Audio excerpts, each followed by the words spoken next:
같이 읽겠습니다. 장로인 나는 사랑하는 가이요 곧 내가 참으로 사랑하는 자에게 편지하노라. 사랑하는 자여, 내 영혼이 잘됨같이 내가 범사에 잘되고 강건하기를 내가 간구하노라. 형제들이 와서 내게 있는 진리를 증언하되 내가 진리 안에서 행한다 하니 내가 심히 기뻐하노라. 내가 내 자녀들이 진리 안에서 행한다 함을 듣는 것보다 더 기쁜 일이 없도다. 아멘. 오늘의 말씀 읽습니다. 사랑하는 자여, 하나님이 세상을 이처럼 사랑하사 독생자를 주셨다. 우리가 아직 죄인 되었을 때에 그리스도께서 십자가에 죽으심으로 하나님의 사랑 확정, 하나님 사랑하는 예배 성공자, 이웃 사랑하는 전도자의 삶, 나의 사랑하는 자여 일어나서 함께 가자. 아멘. 하나님은 사랑이시다 그랬습니다. 그 사랑의 증거로 하나님이 독생자를 보내주셨고요, 예수님은 그 사랑의 증거로 십자가에서 우리를 구원해 주셨습니다. 성령님께서는 그 하나님의 놀라운 사랑을 우리에게 적용시켜 주셨습니다. 믿어지게 하시고 깨닫게 하시고 은혜를 베풀어 주신 거죠. 그래서 성경은 한마디로 말해서 하나님의 사랑의 편지라고 볼 수가 있습니다. 그래서 하나님이 우리에게 오늘 이 아침에도 편지를 보내는 거예요. 사랑하는 자여, 사랑하는 자여 하면서 장로인 나는 사랑하는 가이요, 이 가이요 속에 우리가 들어가는 거죠. 우리에게 곧 내가 참으로 사랑하는 자에게 편지하노라. 오늘 이 아침에 하나님이 우리에게 사랑의 편지를 보내서 우리가 읽게 되는 거예요. 사랑하는 자여, 내 영혼이 잘된같이 내가 범사에 잘되고 강건하기를 내가 간구하노라. 우리 하나님의 사랑을 하늘을 두루마리 삼고 바다를 먹물 삼아도 다 기록할 수가 없다 그랬습니다. 그 하나님의 사랑을 요한복음 3장 16절에 하나님이 세상을 이처럼 사랑하사 독생자를 주셨으니 이는 저를 믿는 자마다 멸망하지 않고 영생을 얻게 하려 하심이라. 성경 66권의 가장 핵심 요약 단어라고 할 수가 있습니다. 요한복음 3장 16절. 그래서 하나님이 이랬습니다. 가장 크신 하나님, 전지전능하신 하나님, 성삼위 하나님이 우리를 사랑해 주셨다는 거예요. 이처럼이라는 것은 독생자를 주셨다. 독생자를 십자가에 내어주기까지, 죽기까지 우리를 사랑해 주셨다. 하나님의 사랑 높이와 넓이와 깊이를 우리는 청량할 수가 없는 거죠. 그 사랑을 늘 우리가 누리면서 살아야 돼요. 그리고 이 하나님의 사랑을 내가 깨닫고 누려버리면은 사실은 영적 문제는 다 없어집니다. 우울증이라든지 조울증이라든지 공황증이라든지 이런 게 전부 다 그 사랑 결핍증이에요. 하나님의 사랑을 듬뿍 받고 내가 누려버리면은 모든 영적 문제는 다 떠나가 버리죠. 전에 우리 그 소망기도원에서 우리가 가서 예배 드릴 때가 있었는데 그때 그 정신적으로 시달린 사람들이 그 기도원에 많이 있었어요. 그래서 우리가 예배 드리고, 근데 어떤 한 사람에게 쉽게 말하면 영적으로 잡혀 있는 사람인데 요한복음 3장 16절 읽어주고 그 3장 16절, 17절, 18절 읽어보면은 이는 저를 믿는 자마다 멸망치 않고 영생을 얻게 하려 하심이라. 저를 믿는 자는 심판을 받지 아니하나니. 그 구절을 읽어주는데 심판하면서 그냥 푹 쓰러지더라고요. 그때 귀신이 나가버린 거예요. 하나님의 사랑이 들어가면은 이 흑암의 세력은 다 떠나가 버리는 거예요. 그래서 예수 사랑하시면 그 찬양이 참 좋은 찬양입니다. 예수 사랑하심을 성경에서 배웠네. 우리들은 약하나 예수 권세 많도다. 날 사랑하시 날 사랑하시 날 사랑하시 성경에 쓰였네. 그러니까 이 하나님의 사랑을 내가 체험하고 누리게만 하면 거기서 엄청난 힘이 나오는 거예요. 부모님의 사랑을 깨닫고 그 자살하는 사람들이 그 가족이든 부모든 뭐 누구든지 한 사람이라도 그 사람을 붙잡아주고 인정해주면 그 사람 자살 안 한다 그러잖아요. 아무도 자기를 붙잡아준 사람이 없다고 생각할 때 그냥 막다른 골목에서 자살한다 그러잖아요. 그러니까 우리가 내 이웃을 내 몸같이 사랑하라. 이 하나님의 큰 사랑을 받은 우리가 나와 관계에 있는 사람을 늘 이렇게 분석하고 그 사람이 내가 도와줄 부분이 없는가, 저 사람은 어떤 영적 문제로 시달리는 부분은 없는가, 이런 것을 우리가 살펴볼 필요가 있어요. 그래서 이 하나님의 사랑이 그 사람 속에 들어가기만 하면 야, 하나님이 나를 이렇게 사랑하는구나. 그러면 그 사람은 치료가 되는 거예요. 회복이 되는 거예요.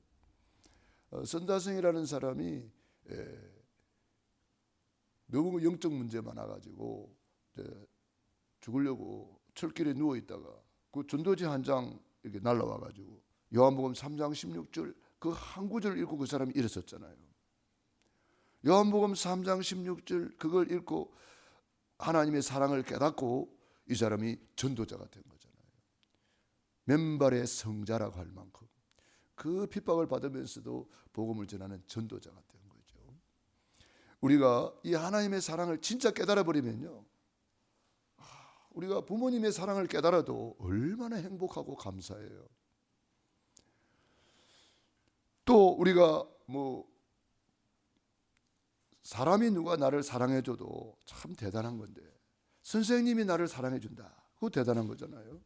그런데 하나님의 사랑, 성삼이 하나님의 사랑을 깨달아 버리면요, 사실은 아무 문제될 게 없어요. 야, 하나님이 나를 이렇게 사랑하는구나. 하나님이 내 모습 이대로 받아주셨구나. 그것도 창세전에 영세전에 계획해가지고 독생자를 아끼지 않고 2000년 전에 십자가에 매달아 죽이면서까지 나를 사랑해 주셨구나. 그래서 저는 이 요한복음 3장 16절을 깨닫고 나는 독생자보다 나를 하나님이 더 사랑하는구나, 이걸 깨달은 거죠. 왜냐, 나를 구원하려고 독생자를 십자가에 매달았단 말이에요. 이게 하나님의 사랑이에요. 예수님은 근본 하나님의 본체시나 하나님과 동등됨을 제할것 여기지 아니하시고 자기를 비어 종의 형체를 가져 죽기까지 낮아지셨다. 우리가 아직 죄인 되었을 때에 그리스도께서 우리를 위하여 십자가에 죽으심으로 하나님이 우리에 대한 자기의 사랑을 확정하셨느니라. 그러니까 하나님이 사랑한다고 자꾸 우리는 전해줘야 돼요. 하나님이 당신을 사랑한다고. 하나님이 당신을 사랑하기 때문에 나도 당신을 사랑하고 나도 당신을 위해서 기도하고 있다고 자꾸 알려줘야 돼요. 우리가 문자로도 보내주고 기도하고 있습니다, 기도하고 있습니다, 이렇게 자꾸 이야기를 해줘야 돼요. 이야기를 안 하면 몰라요, 그 사람이. 나는 외롭구나, 나는 아무도 나를 알아주는 사람이 없구나, 그러다가 이제 자살하는 거예요. 그럼 우리가 자꾸 이야기를 해줘야 돼요. 하나님이 당신을 사랑한다, 나도 당신을 사랑한다, 나도 당신을 위해서 기도하고 있다, 기도하고 있다, 자꾸 이야기를 해줘야 돼요. 그리고 그 사람이 이제 어느 날 복음을 안 받다가도 어떤 막다른 골목에 몰리는 경우가 있어요. 그때 이 사람이 생각이 나는 거예요. 그 사람하고 가서 좀 이야기 좀 해볼까. 이 답답한 문제를 아무도 알아주지 않는데 혹시 그 사람 나를 위해서 기도하고 있다 그랬는데 나를 알아줄까? 이렇게 그 사람이 어느 날 마음의 문이 열고 찾아오는 경우가 있어요. 그러니까 그런 사람은 마음의 문을 열고 찾아오기 때문에 그냥 복음 전하면 돼요. 간수장이 바울에게 그랬잖아요. 내가 어떻게 하여야 구원을 얻으리까? 그 사람이 지금 자살하려고 하다가 네 몸에 손대지 마라. 우리 도망 안 갔다. 죄수들이 다 도망간 줄 알고 그렇게 했는데 이 사람이 그러잖아요. 내가 어떻게 해야 구원을 얻으리까 이러잖아요. 이렇게 그래서 주 예수를 믿으라. 그리하면 너와 내 집이 구원을 얻으리라. 그 사람이 복음 받고 그와 그 집이 다 세례를 받고 구원받는 역사 일어났잖아요. 그러니까 우리 주변에 있는 사람들에게 우리가 관심을 가져야 됩니다. 겉으로는 멀쩡할 수가 있어요. 겉으로는 표시를 안 낼 수가 있어요. 그렇지만은 그 사람 속을 봐야 돼요. 그 사람의 내면을 봐야 돼요. 그 사람의 겉만 보면 안 돼요. 그렇게 발랄하고 그렇게 활달하던 사람이 왜 자살했지? 그런 경우도 있잖아요. 왜냐? 표시를 안 낼 수가 있어요. 그 내면을 봐야 돼요. 그 사람의 영적 상태를 봐야 돼요. 그래서 사랑하는 자여 내 영혼이 잘된 같이, 이 영혼은 내 속 사람을 말하는 거는 내 그 사람이 있고 속 사람이 있는 거예요. 내 속 사람이 힘을 얻어야 돼요. 그래서 사랑하는 자여 내 영혼이 잘된 같이 내가 범사에 잘되고 강건하기를 간구하노라. 그래서 우리가 이 한마디를 여러분 전달해 줘 보세요. 그 사람이 이걸 읽다가 하나님이 나를 사랑하는구나.